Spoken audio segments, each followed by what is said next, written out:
لو كنتم زيي بتحبوا جدا من وانتوا صغيرين الفول اللي بالخلطة بتاع المحلات، سواء كان محشي في سندوتشات أو سواء بنشتروه في علبة علشان ناكله في البيت، يبقى أكيد وصفتنا النهاردة لفول الخلطة اللي بالتتبيلة الجميلة وبالطحينة اللي معمول في البيت واللي معمول من فول متدمس في البيت هتعجبكم. لو أول مرة تشوفوني أنا الدكتورة سهى، أتمنى تشتركوا في القناة وتعملوا لي لايك وشير. أنا عندي 3 معالق من السمسم المحمص هحطهم في مطحنة الخلاط واطحنهم كويس قوي لحد ما يبقوا بودرة بالشكل ده. هنزل بالبودرة السمسم في الكبة بتاعتي وأنزل عليها بكمية من الزيت وأضربهم كويس جدا بالكبة علشان تبقى عندي طحينة سائلة بالشكل ده.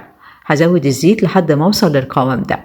هضيف بقى على الطحينة دي هي الفول بتاعي، وهضيف فلفل رومي وممكن فلفل حامي، وهضيف بهاراتي ملح وكمون وكزبرة وفلفل اسود وخل، وممكن تحطوا توم، ممكن تحطوا شطة اللي تحبوه، وهخلطها كويس جدا لحد ما الفول بتاعي يتطحن بالشكل ده.